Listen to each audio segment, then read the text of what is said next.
dan namai semuanya. Kau tenun hidupku dan bentukku serupamu. We believe Jesus. Kau terbesar, kau termulia, tapi kau mengasihiku. Thank you, Lord. Pengorbananmu termulia yang mengubahkan hidupku. Angkat tangan kita sama-sama, come on everybody. Pujilah Tuhan, buat cintanya tak terbatas, tak berubah.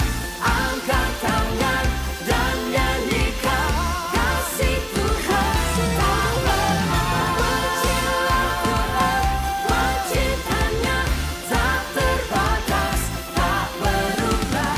Angkat tangan dan nyanyikan kasih Tuhan tak berubah.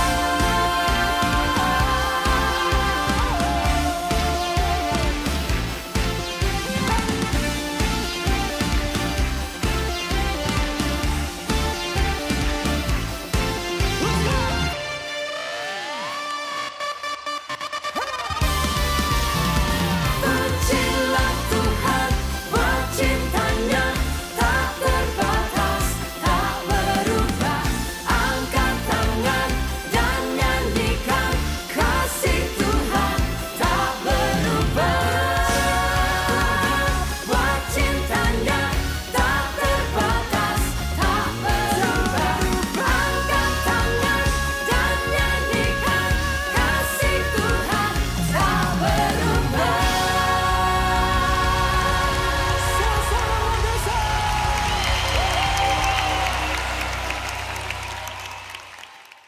Halo semua, welcome to Hattrick Alpha Mega Church. Kita harap kalian tidak merasa canggung dengan cara kita mengangkat tangan, melompat, menyanyi, atau mendengar bahasa-bahasa yang mungkin asing bagi teman-teman. Karena kami percaya bahwa lagu dapat membangkitkan iman dan itu merupakan ekspresi kita mengasihi Tuhan. Alpha Mega Church adalah tempat orang yang tidak sempurna. Jadi kalau di antara kalian ada yang punya kawan atau keluarga yang tidak sempurna, kalian bisa ajak mereka untuk bersama-sama terhubung lewat ibadah online ataupun hadir ibadah onsite. Di Alpha Mega Church kita berusaha membangun suasana yang antusias dan semarak dalam setiap ibadah, baik onsite maupun online. Sehingga kita sangat mengajak teman-teman untuk berpartisipasi dan responsif dalam ibadah ini. Feel free untuk ikut bertepuk tangan, mengangkat tangan, tersenyum, dan menikmati apa yang sedang berlangsung. Berikut ini beberapa informasi yang baik untuk kita perhatikan. Ibadah raya setiap hari Minggu di 2 kali ibadah jam 8 dan jam 10 pagi. Ajak keluarga, kawan, dan saudara kita untuk ibadah bersama. Teens Online Service bisa diakses setiap hari Minggu jam 7 pagi di YouTube Alpha Mega Church. Kalian bisa like, komen, share link kepada kawan dan saudara kalian. Tanggal 25 Oktober 2025, Hattrick akan ada acara yang seru yaitu Soulfest. Akan ada games, live musik, sharing yang pasti akan memberkati kita semua. Jangan lupa ajak teman-teman kalian ya, we'll see you there. Itu saja pengumuman yang bisa aku sampaikan. Enjoy the rest of the service. Halo semuanya, welcome back to Teens Online Service kita hari ini. Dan kita berharap hari ini kita mau belajar sesuatu yang mungkin setiap kita ternyata juga tergabung di dalam komunitas. Oleh sebab itu hari ini khususnya kita akan membahas mengenai topik Healthy Community. Mari kita sama-sama ucapkan Healthy Community. Nah, pernah nggak sih kita berpikir kayak gini, aku bisa kok sendiri, atau mungkin kayak kita berpikir juga, gak usah ngandelin orang lain, aku kuat, aku pasti bisa. Tapi pernah juga nggak sih dimana kita di titik kita merasa capek, kecewa, ataupun gagal, dan baru sadar ternyata dipikir-pikir juga kayaknya nggak bisa ya hidup sendirian. Pasti kita butuh seseorang. Coba kita pikir deh, orang pintar itu ternyata juga perlu ada yang mengajar. Bener nggak?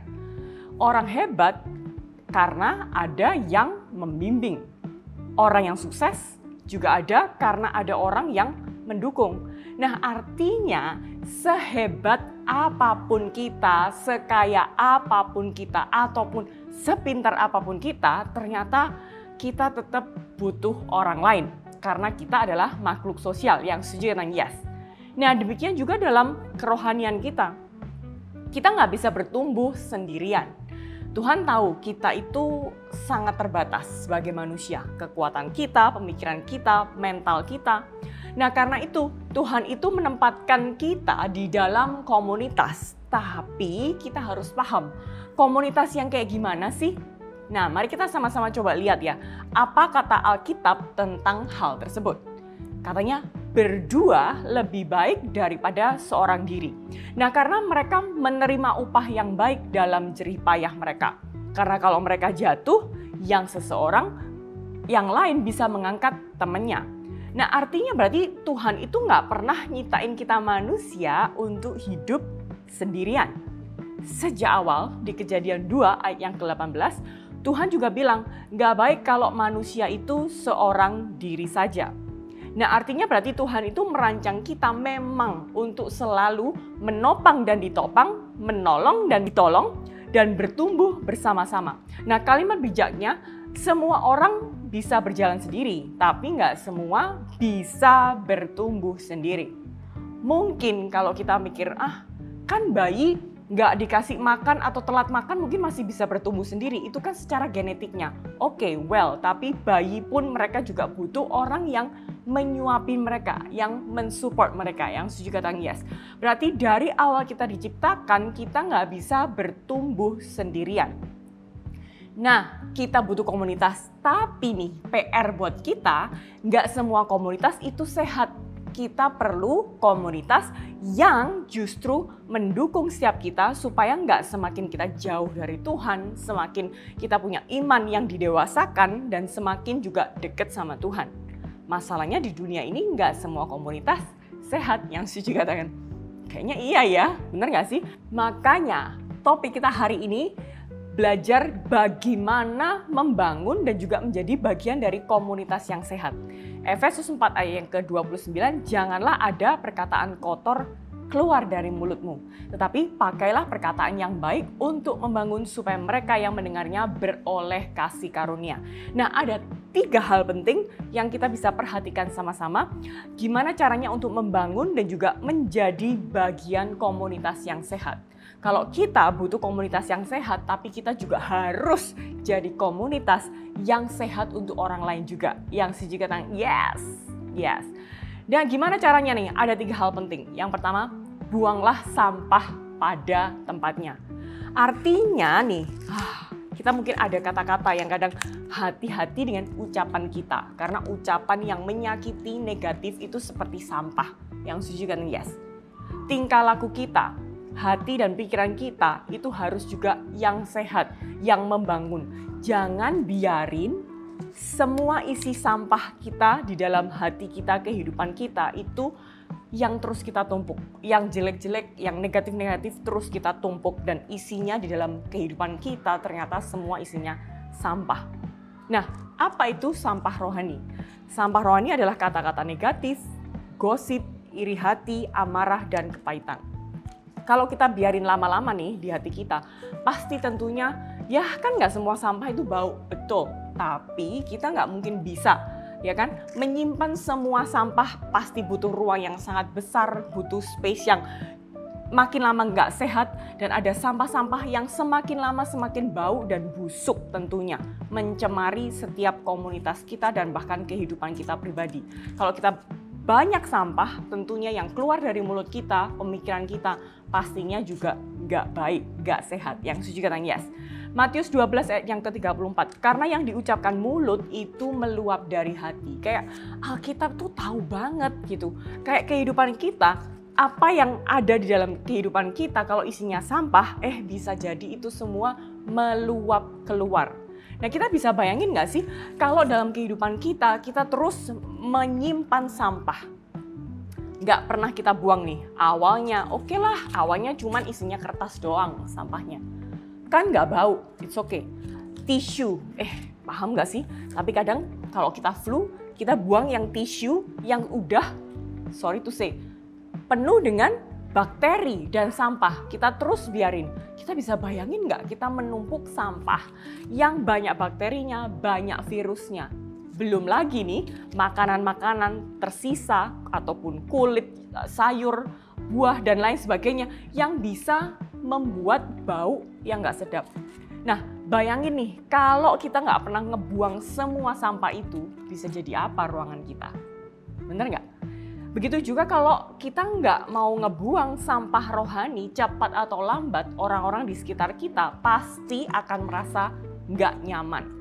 Pasti akan kita langsung dengar orang-orang, kayaknya orang ini toksik banget ya. Bisa-bisa isinya sampah. Entah itu kata-kata sinis, gosip, atau komentar negatif yang bisa merusak suasana komunitas kita. Jadi kita harus paham, hati yang kotor itu menularkan bau yang gak sedap dan komunitas rohani. Dan kita mau sama-sama ucapin, buang sampah rohani kita supaya komunitas kita wangi. Yuk kita sama-sama ucapin 2, 3, buang sampah rohanimu biar komunitas kita wangi.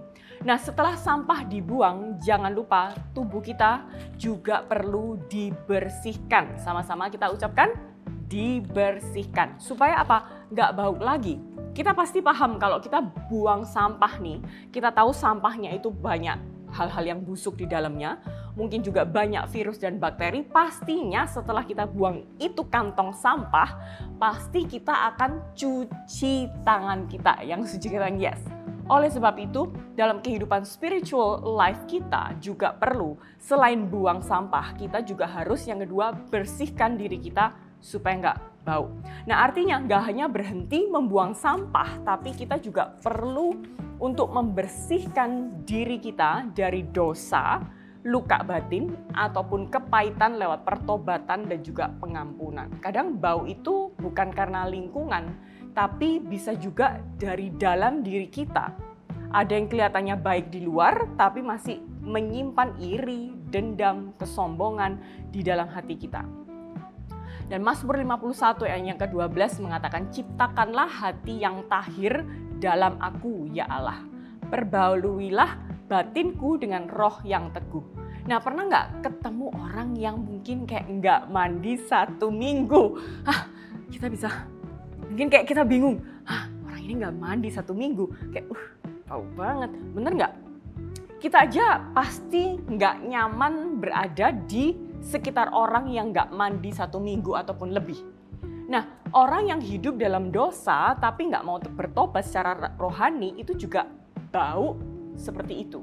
Kita tahu mungkin banyak kata-kata yang keluar nggak membangun, kayak orang ini toksik banget, pasti kita akan berasa yang suci kan yes.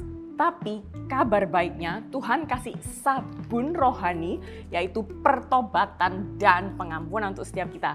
Dan setiap kali kita datang sama Tuhan mengaku dosa dan kita minta dibersihkan, Roh Kudus, Holy Spirit always works. Dan dia terus mau mengubahkan kita untuk jadi semakin wangi di hadapan Tuhan. Nah, jadi pertobatan setiap hari adalah sabun yang membersihkan bau dosa. Jadi selain sekali lagi membuang sampah, kita perlu juga dibersihkan. Nah, sekarang kalau tubuh rohani kita sudah bersih, waktunya nih kasih makan atau nutrisi yang cukup biar nggak lemah secara rohani. Kita mau perhatikan asupan gizi rohani kita. Artinya kita perlu memastikan bahwa kita itu memberi our spiritual life itu dengan firman, doa, dan persekutuan atau komunitas yang sehat, yang juga yes. Kalau setiap fisik kita perlu nutrisi yang baik, kerohanian kita ternyata juga perlu nutrisi yang baik. Karena kita paham, kalau kita terus menyimpan hal-hal yang negatif, maka yang keluar dari kita juga hal yang negatif. Oleh sebab itu nih, Matius 4 ayat yang keempat mengingatkan kita, manusia hidup bukan dari roti saja, tetapi dari setiap firman yang keluar dari mulut Allah. Tubuh yang sehat butuh makanan bergizi. Nah, bayangin nih, kalau kita bilangnya kita butuh makanan, tapi kita makan makanan yang sembarangan, yang nutrisinya mungkin belum tentu terjamin. Oke lah, sekali oke lah ya, kita cheat gitu kan. Let's say kita makan 3 kali sehari, ya kan?